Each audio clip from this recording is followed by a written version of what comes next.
Hey guys, it's Danny. Welcome to a new episode from our Orchid Care for Beginners series. Today, we will continue the theme of this year, and this is long-term success. And we will talk about one of, if not the most common ailments or bad situations in which we can find ourselves when growing orchids, and this is having a dehydrated orchid.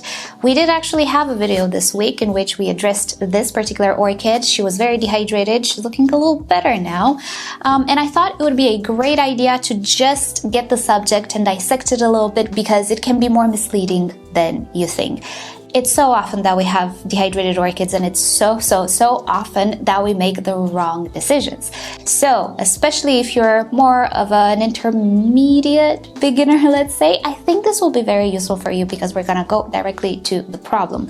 I'll tell you what the different problems might be. Right, so before we start, this video together with this entire series is sponsored by rePotme.com, who offers you everything you could possibly need to properly take care of your orchid. From potting mixes to pots, fertilizers, accessories, grow lights that I really like, I tested them recently, and everything in between. And not only for orchids, but also for other houseplants as well, such as cacti and succulents. So I will link you to their website down below as always, and I will also share with you links to the products that I personally have been using for many years, some of which before our collaborations, and I'm talking about the fertilizer here. So feel free to check out the description or the pinned comment at any point. And with that said, let us start.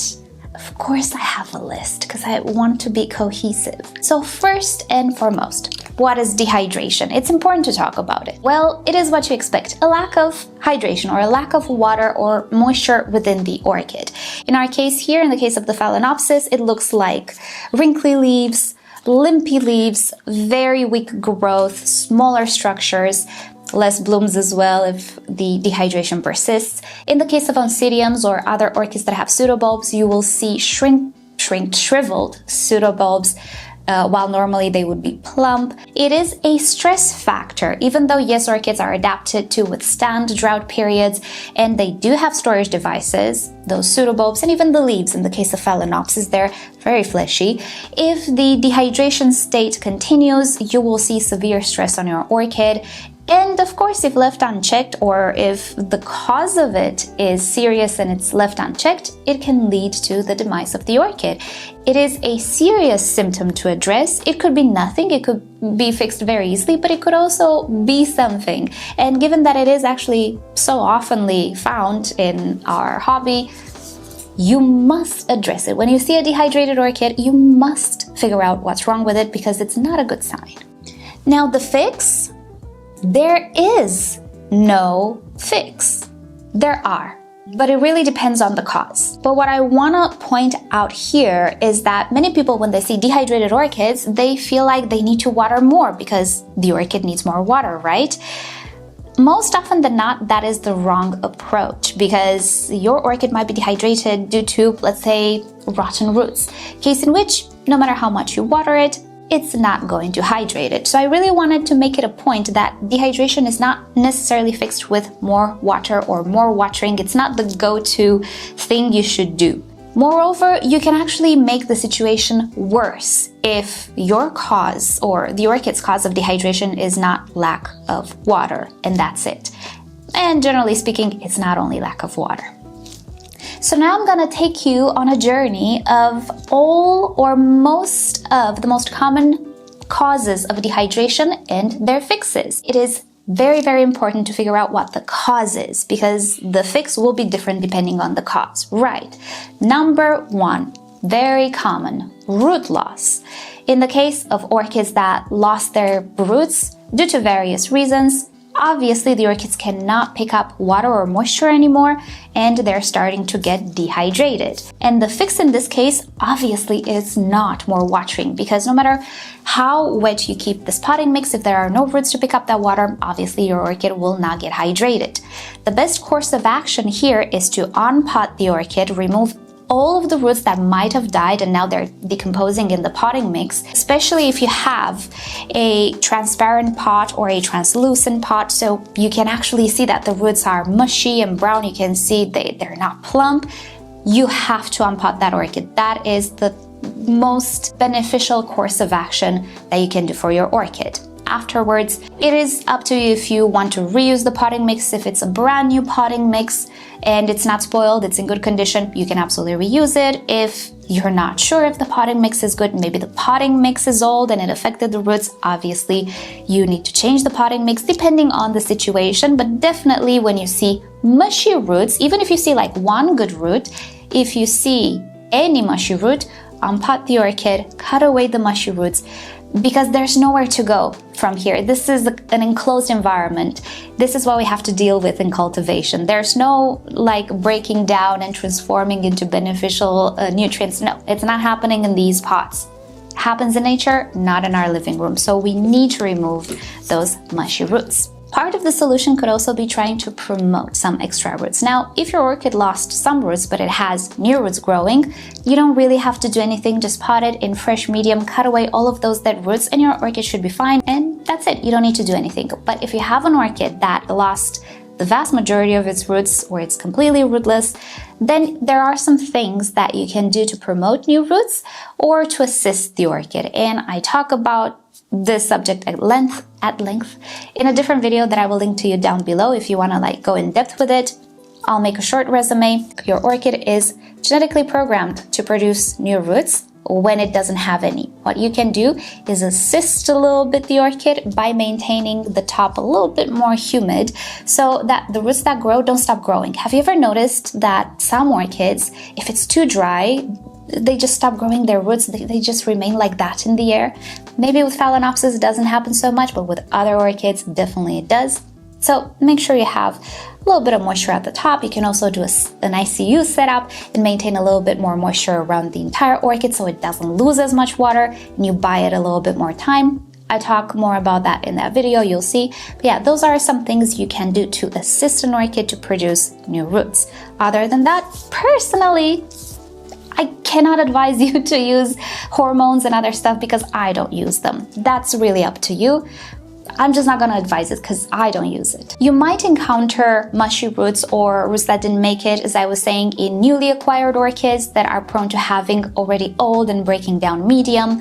In maybe older orchids you might have in your collection that are potted in an older medium, breaking down medium, so you have to repot and change the medium. You can also find these mushy roots in recently repotted orchids. Sometimes, not necessarily with Phalaenopsis, but with Cattleyas it happens a lot. Other orchids as well, such as Oncidiums, it happens a lot. When we repot an orchid to a brand new medium, the older roots will just not adapt to the new conditions. And the older the roots are, the less chances there are for them to adapt. So what they do is they just die out. Not to worry, that's somewhat normal. As long as you have new roots sprouting, those will get adapted to the new environment. But as I was saying, it's important to get in there and remove those mushy roots. What I usually do when I have one of these orchids that has a lot of roots, and I know there will be a great deal of roots that will not make it, after a month since I repotted, I unpot it, cut away whatever didn't make it, pot it back in the same medium, and we're good to go for the next 2 years or however much I'm keeping that orchid there. That was a little bit of a side note, but I think it's a good tip to give you. Also, you might just have some pests in the potting medium, such as snails, which are starting to munch on the roots, and if they munch enough, the roots will die. Various causes of why the roots can actually go mushy. Most important thing to remember is that root rot is not a disease, it is a symptom. Something caused it. It doesn't just happen and that's the disease and it has a cure. No, there are multiple reasons why rotten roots can happen. You can also have a situation in which your orchid gets very dehydrated. You don't water it enough, or maybe the potting mix is just staying way too dry and you're not aware of it.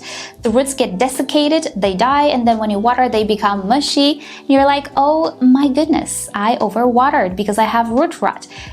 And in fact, it's quite the opposite. So it can be quite misleading, but in this case, you just have to keep an eye on your orchid, especially after you repot it and you don't know if the medium is or the potting mix is actually good for your environment.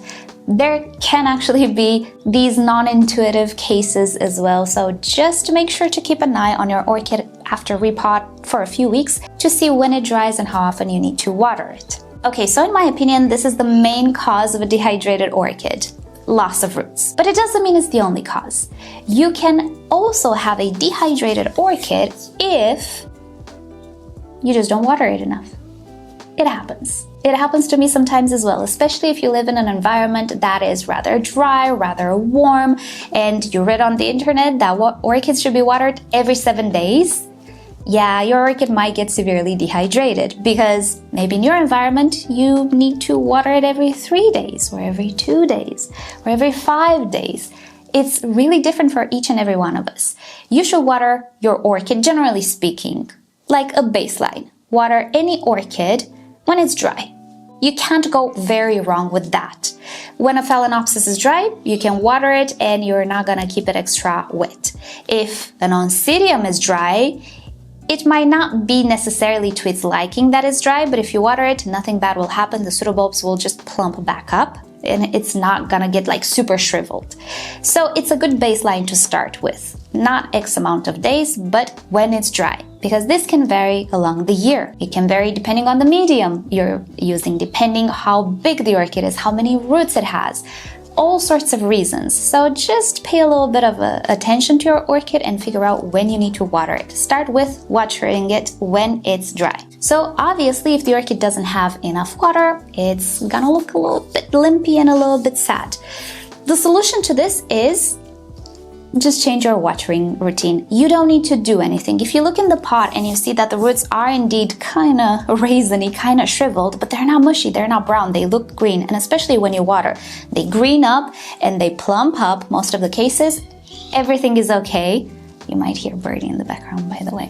Everything is okay. You don't need to do anything other than adapt your watering regime. And this is the best case scenario you can find yourself in. You just didn't water enough, or you skipped this orchid when you oh, it happened to me so many times. I skip an orchid when I water all of my hundreds of orchids. Sometimes, I need to fill up my watering can and I kind of forget where I left off and one of the orchids doesn't get watered. It happens. It's okay. If it happens to you, it's okay, don't worry about it. Just, pay attention and make more of a mental note where you left off. And it's okay, it doesn't mean anything. A bit of stress, especially if you catch it soon, it's not going to weaken your orchid or anything. It's not gonna set it back. It's fine. Just address it as soon as possible. But yeah, not watering enough is a cause of dehydration. Another cause for dehydration, and it's one we dealt with this week, is roots not actually having access to water. Your orchid might have roots, you might water correctly and in time, you might have fresh potting medium, you might have a very healthy orchid, but you might not have the roots inside the potting mix, which the potting mix is wet. The outside world is not. And this is what happened to this particular orchid. There were many roots that were growing on top of the medium. There was only one good root inside the pot, and some of the roots didn't make the previous repot. So in the end, I had quite a lot of aerial roots that were not really benefiting from any type of water, and the orchid just got dehydrated because it simply did not have access to water. And that's something very elusive in cultivation. You don't really think about these things, but orchids, being that they're epiphytic and they have this tendency of putting their roots pretty much everywhere, they can also put their roots where they're not quote-unquote supposed to, when it's not beneficial for them. The whole point of potting our orchids and using potting mixes and different materials is to offer that right balance of moisture and air. But there is a very important requirement for this thing to work, and that is roots must be inside the pot. Because if they're all outside, it doesn't matter. So you could be caught off guard a little bit, and yeah, if you see this happening, try to again assess what you have inside the pot, maybe even unpot the orchid, see what you have inside the pot, and if you don't have anything inside the pot, well, put those aerial roots inside. What's the worst that can happen? Some of them might not adapt, maybe. Most of the times they will, especially if you don't keep the pot super soggy. Phalaenopsis, they have very strong roots, they will adapt. And again, I will link you down below to the video that we made this week in case you missed it, so you see how I went about it with this orchid. I'll also link to you a video in which I did the same thing with a Cattleya. I pretty much unpotted the orchid, tucked in the roots, gave it a good water, and hey presto, it's starting to plump up. Yes, it's still the friendly ghost is joining us today. And Birdie thinks I'm going to go sit with her. So she's gonna talk a little. Right, so she's saying hi, Birdie, preemptively. Right, so she still doesn't look brand new, right? It's been 2 days, only 2 days, but she looks better. Like, this leaf is perky, I dare say. The top leaves are, much stiffer. Very, very nice. So yeah, just visit that video in case you missed it and see how everything went. But simply rearranging the roots inside the potting mix solved the issue, or will solve it in the future. Another reason could be low energy or energy drainage. Sounds a little weird. So I'll give you an example. If you have an orchid that is recovering and it doesn't have enough roots, it is absolutely normal for it not to be very perky for a while. Especially if it's an orchid with multiple leaves, multiple structures, it's much easier to keep 1-2 leaves hydrated than 6, 7, 8. It gets worse when an orchid tries to bloom, and that can happen a lot, again, with Phalaenopsis, because they're so overly hybridized at this point. They're doing things against their own well-being, pretty much. There's a mix of genetics there. So imagine a recovering orchid not only trying to hydrate its leaves, but also trying to hydrate a flower spike and flowers, and these transpire a lot of water. See, leaves are coated or protected by a cuticle, a waxy cuticle, from water loss. Flowers are not. Flowers lose a lot of water. So if a recovering orchid also has blooms, it will be harder for it to stay hydrated. And what I personally do is just cut away the flower spike and let the orchid just get established and have a good root system, and then let it flower. Also, if it's trying to grow a keiki, same situation. It's trying to divert a lot of its energy and moisture to that keiki as well, putting itself pretty much in second place, and that's not a good idea either. So I personally, again, remove those keikis. So in this instance, you could have a normal dehydration period if your orchid is just not established well enough yet and it's recovering. You can also have too much of a wasted energy like flower spikes and keikis, case in which I suggest you remove them. It can also happen that you don't necessarily are dealing with a recovering orchid, but just a normal orchid that gets a little bit overwhelmed by its blooms. And it happens to me with some Tolumnias, which put out a super big flower spike full of flowers. And the Tolumnia itself is like this big, and it's potted in like this little pot. It takes it out of the plant pretty much. And even if I maintain it watered, it just loses too much water. It doesn't lose the water through the leaves, but through that flower spike full of flowers. So in that case, again, I keep an eye on the orchid, and even if it's healthy and not recovering and doesn't need a repot, doesn't need anything, I take the decision sometimes to just cut the flower spike, and that's that. Sometimes it happens that they put out one flower spike after the other, and it's just too much. Sometimes their genetics are a little out there, so you gotta help them a little bit. It could also happen with Phalaenopsis, not as common, but I find it could be the case with some phals that, again, just put out an immense amount of blooms, a very nice show, but they're not really equipped to handle all of that, because what happened is it's a hybrid resulted from an orchid which puts out tiny flowers in big amounts, hybridized with an orchid that puts out big flowers but in smaller amounts, and the end result is like an orchid that creates a huge number of blooms that are big. It's just not equipped to handle all of that water loss. So in that case, again, it's a decision. I sometimes decide to remove one of the flower spikes or both of them, depending on the orchid, or just let them bloom, enjoy them for a week, and then cut them off. Even if they could still linger on the plant for a month or two, the orchid is getting a little too dehydrated, a little too much, a little too stressed. So I just, enjoy them 1 week and that's it. Or, depends on the case. That's another elusive, let's say, case, because you might say, oh, my orchid is completely healthy. It's flowering its head off. It has roots. It's amazing, but it gets dehydrated. I need to water it more. And that's not really the case. You might actually do a little bit more harm, or just get confused because, okay, you're watering it more often. it's still not getting hydrated. So you might unpot it and see that the roots are perfectly fine, but you already stressed it and it's in bloom. And if you just stress it by middling with the roots and trying to repot it back and breaking some roots, it's gonna get even more dehydrated because now it's stressed because of the repotting and it's still trying to hang on to the flowers. I think I painted a picture, right?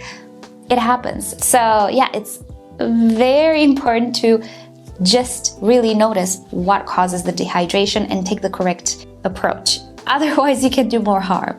So how long does it take before an orchid becomes hydrated again? Well, obviously, it depends on the orchid and on the case. If you have an orchid that simply doesn't have enough roots, you gotta wait for those roots to grow big enough to be able to absorb water and start hydrating the orchid. You will not see your orchid become any more plump if it doesn't have roots to absorb the water. No matter how much you try to spray it, keep it in high humidity, soak the leaves, whatever the internet might tell you, no, it's not gonna happen, it's not gonna work. These orchids have a mechanism of maintaining hydration within them as much as possible by a structure called a stomata on the underside of the leaf. They can close these stomatas and open them in many different instances, but one of the instances is when it's experiencing a drought period, aka it doesn't receive water for whatever reason. It's just a protection mechanism. So you can spray it, soak it in water, whatever, and it's not gonna open those tomatas no matter what.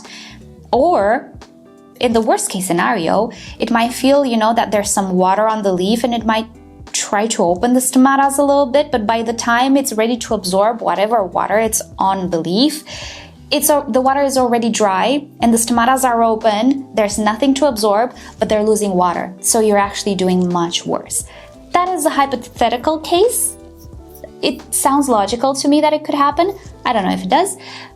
But as I was saying, nothing can hydrate your orchid other than roots. So you can try whatever you want, don't rot the orchid, but it's not gonna work. So obviously in that case, you can wait anywhere from a month to 2 months to 3 months, depending on the orchid's growth pattern, when it grows. Some orchids grow seasonally, like cattleyas, or some cattleyas.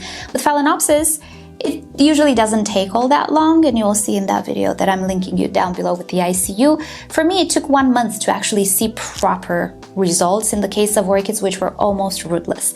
With this one that simply needed its roots in contact with water, I'm already seeing results after 1 or 2 days as it starts to get hydrated. And my main concern now is to just keep it hydrated and maintain those roots more moist for a while until the orchid is hydrated. So it could take 1, 2, 3 weeks. It depends. So it's not gonna take years, but depending on the case, it will take anywhere from 1 day to a month or 2. Will the leaves or pseudobulb ever look normal again? Well, yes and no. Depends. In the case of the leaves, the fresher the leaves are, the more chances they have to actually looking absolutely fantastic again once they get hydrated. In the case of the older leaves, not so much. They will get plumper, but you will still have some of these wrinkles, which I hope you can see on video. They're too old, the orchid doesn't invest as much energy into them. Some of these leaves might even yellow and fall. It depends. The fresher the leaves are, the more they have chances to actually look perfectly normal again. Unless there is like irreversible damage, and in which case the leaf will just yellow and fall.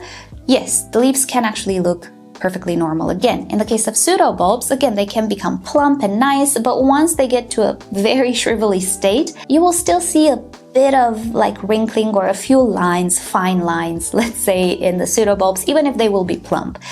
It's not distracting, it doesn't look bad, but a very plump pseudobulb that has never been dehydrated can even be like glossy and shiny. Well, dehydrated pseudobulbs sometimes don't become glossy and shiny and beautiful like that, but they can become plump and they're absolutely functional and okay. So yes, generally speaking, the orchid will recover to some extent and will look to some extent normal. But in some cases, depending on the age of the structure, the orchid can decide to just let go of it. So the structure will just yellow and fall off in the case of the leaves, or just dry up pretty much in the case of pseudobulbs. Is cutting leaves a solution to prevent water loss? No. In the case of most orchids that we grow in our home, no, it's not a solution. Don't ever do that. And I know with other plants, house plants, cuttings like roses, yes, we do cut those leaves to prevent water loss, but orchids actually do not work like most other plants. Most other plants are terrestrial, orchids are epiphytic. They don't grow in soil. Hence, they adapted many different ways of coping with low moisture or low humidity environments. One of their adaptations is regulating gas exchange and water loss. In our instance, when an orchid experiences severe drought or dehydration, it controls how much their stomatas open, not only when, but how much, in order to preserve as much water for as long as possible within the orchid.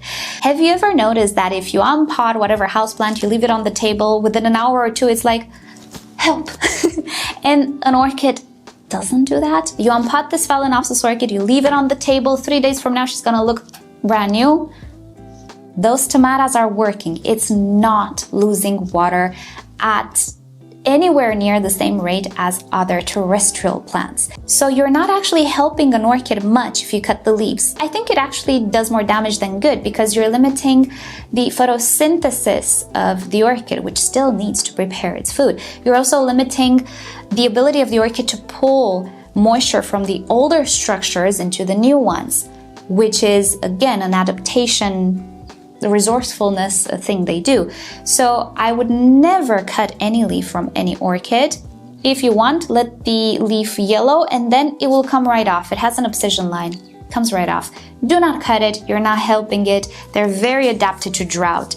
That's why we have so much wiggle room to address issues with orchids, unlike other houseplants that, you know, if you don't address it within a day or two, it's done. All the leaves are done. It's like, okay, we're good to go here. And my last suggestion that I have here on my list, it's not really like a cause or solution, but it's an advice that I think you should keep in mind, and I think it's gonna benefit you. Never cut aerial roots on orchids. We call them aerial roots simply because they're not in the pot and it's just easier to conversate, right? All of the roots on an orchid are aerial in their natural habitat, but they can all absorb water. So if something happens in the pot ever with your orchid, and it's highly likely that the roots inside the pot will have more chances of getting eradicated than the aerial ones, the aerial roots will save your orchid. Let's take, for example, this orchid that we repotted. All of the roots were kind of on top. They were not in contact with water. Yes, the orchid got dehydrated, but the solution was tuck the aerial roots inside because they absorb water as well, given the opportunity. Ta-da! If I didn't have those aerial roots because, I don't know, I don't like them or they're messy and so on, what would happen to this orchid? It will go into the ICU. And it will take much longer, it will be more set back, it might even die depending how, sensitive or maybe sick an orchid is. So aerial roots are always a plan B. I know most of us love the wild look, some of us don't, I get it, but I would advise you not to cut them because you can think, oh, I'm doing everything right, everything will be okay, I'll never rot the roots inside the pot. Well, that's the beauty of growing orchids. You can be a very experienced grower. Things happen. Things happen. This is not like a phone or a TV. It's not a predictable machine. It is unpredictable. Something will happen. Maybe. Maybe not now, maybe later, maybe not. But it could very well happen. There's always not a small chance, but a high chance of something happening to that orchid, to the potting mix, something happening in your life. You don't have time to repot it in time. You lose the roots inside the potting mix, and you don't have aerial roots to save your orchid. Oh my gosh, set up the ICU. Will your orchid make it? Will it not? Stress. So keep those aerial roots on your orchid. And I think with that said, I have said everything that I wanted to say. I hope I didn't miss any instance or anything, and I hope this video helps you out. And what you can do is maybe do a sort of an action plan, right? Like pilots have their checks before they take off. It's kind of fun to do your checks as well. Keep in mind, when an orchid gets dehydrated, which is the number one thing you might actually experience with an orchid, number one bad thing, dehydration. It happens a lot. Do a checklist. Is it this? Is it the other? Check first the pot, then the roots, then this and the other. Do a little bit of a checklist. Go through it, and guaranteed you're not gonna miss anything. And at some point, something will check. Something will be like, that makes sense. That's probably the cause of your orchid's problem, right? So I hope this video helps you out, maybe gives you the inspiration to the checklist. Thank you so much for watching, and thank you rePotme.